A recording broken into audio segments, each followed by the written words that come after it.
Okay, so yeah, I was adopted. My mom passed when I was 7, and they ended up not really paying much attention to us. So my dad that adopted me, he ended up marrying someone else. And she had 9 freaking kids. So, Wow. it was crazy. They all moved into the house, and a lot of things happened that I don't think would have happened if my mom that adopted me didn't pass away. Can't control that, but back then I was just like, oh, if she didn't die, and I ended up hating God and all this crazy shit. You know what I mean? It's like natural for you to feel like that. When Yeah. you think like this person is who you're supposed to pray to, whatever. Right. Another story. So yeah, like that went down, and basically I ran away my whole life. I ran away from that house. Wow. Most people say like, oh, you're adopted, you must have a great life. No, it fucking sucks. And the best thing about it was me running away and like finding myself on those little trips that I had. Like, if you know anything about acid, it's kind of something like that. In a way, I kind of related to that. Acid kind of helped with anxiety and just a whole bunch of stuff. I got stories for days. That's so interesting. How old were you when you first ran away? I was 11 years old. Wow. Yeah, 11 years old, and I slept at a park over in. I remember the night I was just up. It was like clear sky, moonlight, and I was with a guy, and like we, just used to hang out, that kind of thing. But that was my first time doing it, and it was my dad that adopted me's birthday when I did it. Wow. I had a card for him and everything, and I still gave it to him. Crazy. I haven't thought about that in a long time. That's really interesting. Why'd you decide to leave the very first time? What was it like? Well, I got molested living there. My stepmom had 9 kids, and one of her kids were like a little older than me, so he started touching on me, doing things, and basically raped me in the house. So no one knew. He was like, if you say something, this is gonna happen to you. Yeah. So instead of me saying something, I just ran away. Because I'm like, I run away, I'll be safer out here in the streets than I would be at home, even though I was doing exactly what I was doing at home, out in the streets, still having sex, still doing things with men I didn't know, older men, learning about my age, just doing stuff just to get whatever I could get. I was just surviving. Also happy I did that shit. I wouldn't be who I am right now. I wouldn't be able to, survive and stand on my own 2 feet. You know what I mean? It's been crazy. So, where did I leave off at? I'm sorry if I'm like fidgeting. No, you're totally good. Okay, let me think. Okay, so fast forward a little bit. Okay, so I ran away, blah, blah, blah. Finally, was like, I'm done with this shit. I'm tired of running away. So I turned myself in when I was like 16 years old.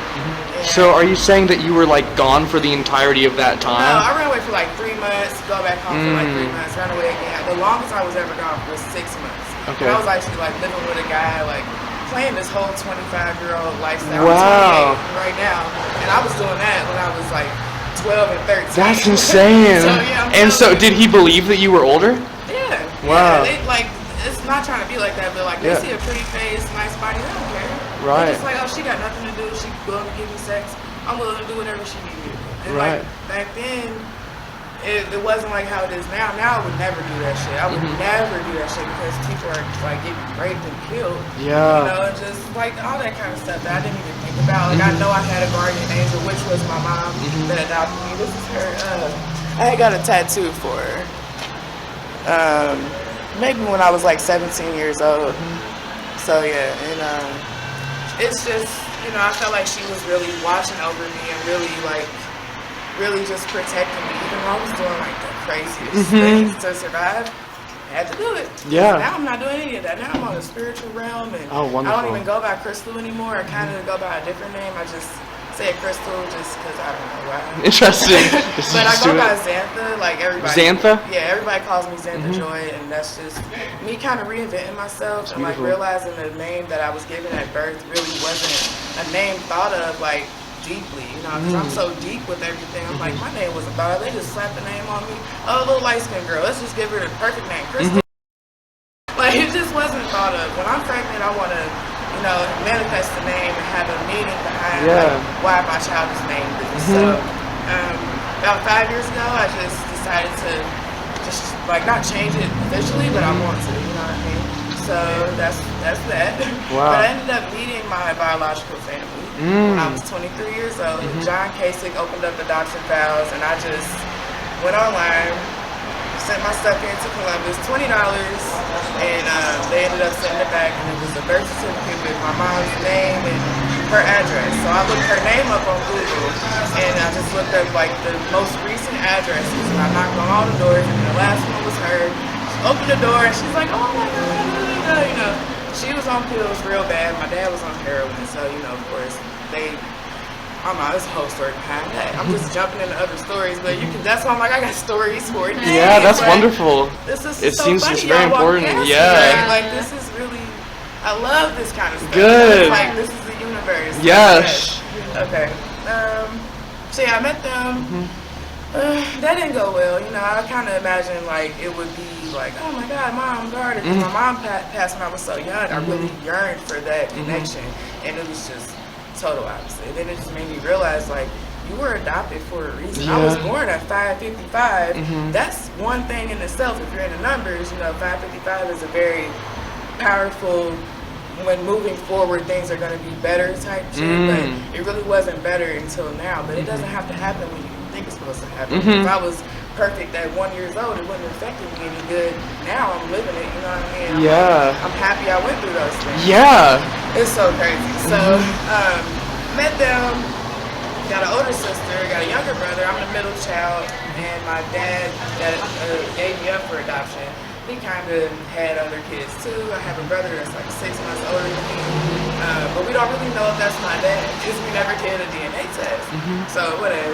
I'm kind of like past that because I'm out here on my own and I've been on my own. Going back to running away, I can do this on my own. Right. I really don't. From such a young age. Yeah, from such a young age I did that. And I really don't need I want the guidance, but I know I'll be okay. So yeah, I met them. Everything's been, it's not been like, you know, it's just been like whatever. We talk on her birthday. We might talk, we might not talk, and that's just that. But on the lighter side of the story, that's why I say things happen for a reason. So I have 4 adopted siblings. So I have an older brother, older sister, 2 older brothers, and an older sister. And I helped my older brother find his mom. So he did the same thing I did, but we went on Facebook, you know, typed in her name. Her name is Crystal Robinson. So how is her name Crystal and my name is Crystal? Interesting. Weird. Freaking weird, I know. So, and I don't think my adopted parents knew that her name was Crystal. Or Whoa. They named me Crystal. Yeah. So that's also crazy. Huh. So I go on there, I look her up on Facebook, and it was like an old picture, like back in the day with the butt curls, like, you know, it was one of the old pictures. And I was like, bro, this is your mom. Like, I know this is your mom. This is your mom. He was like, okay. So I inboxed her, and I was like, did you give up a son for adoption? His name is Eric, blah, blah, blah. And she was just like, didn't believe me at first. She thought I was playing. I'm like, no, I'm serious. Like, I found my mom. I'm trying to help everybody find their moms, whoever they want to find. And it actually ended up being her. And they live together now, and they have a really great relationship, and their family is perfect. So yeah. And then maybe a month ago, my other sister found her family too. Whoa. So I'm the one that goes on Facebook and investigates to see if they look like them. And they're like, thanking me, like, oh my God, thank you so much. Like, I appreciate you. I'm like, look, this is what I'm here for. I'm here to just help people at the end of the day. Like, I'm not really trying to be rich or, you know, live this perfect, fancy freaking life. I just want to help people connect to the emotional trauma that affects them that you just don't face all the time. And it kind of just makes you a little lighter on your feet when you realize how you were, you know, how I was 3 years ago. I'm emotional wreck. I couldn't even talk about this without crying, you know what I mean? I feel it, of course, because it's my life, my real emotions, but I'm not gonna, I have to learn how to, like, you know, this is different. Like I really appreciate y'all even walking past me. I mean, this is just crazy. Wonderful. So yeah, that's the little story that I got for you guys. I don't That's know. amazing. I got more things I can tap into if you got any questions about what I actually said. But, so what do you do now? now I work at, it's a retirement center. Okay. For older people. And I just do housekeeping there. I'm an independent housekeeper, so I just clean like houses. That's pretty much all I do. Yeah, it's pretty cool. I like it. I used to cook. That's my passion. Like, I really want to have a food truck. But That'd be cool.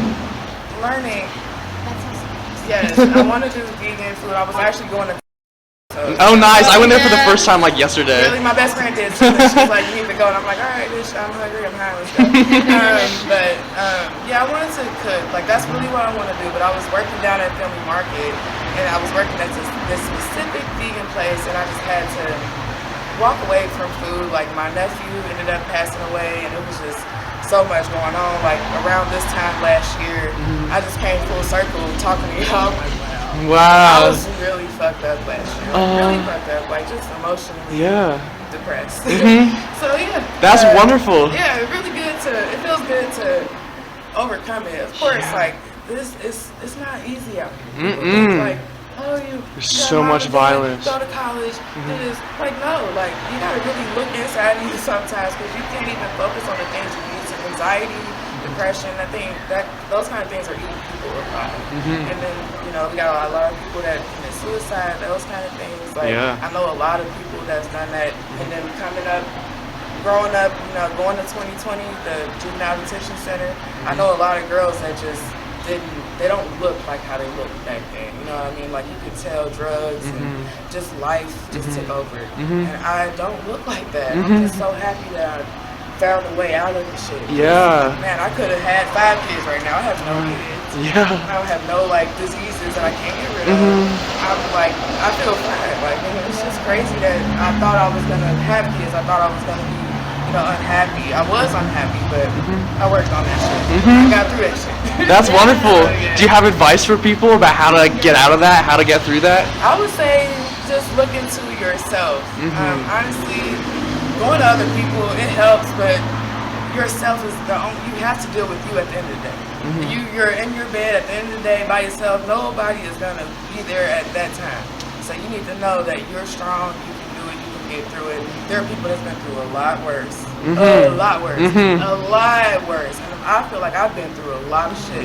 But the shit that I've been through, there's people that can top that, but they're still smiling, they're still doing what they need to do. So I just say, be strong and be you. Hell yeah. Yes, sir. Thank you so much. That was wonderful. I'm glad that you were so able to open up about it too. Yeah. It's something that I really worked on my whole life. We can tell. I feel like, Definitely. I really worked on this my whole life. Like, it's something.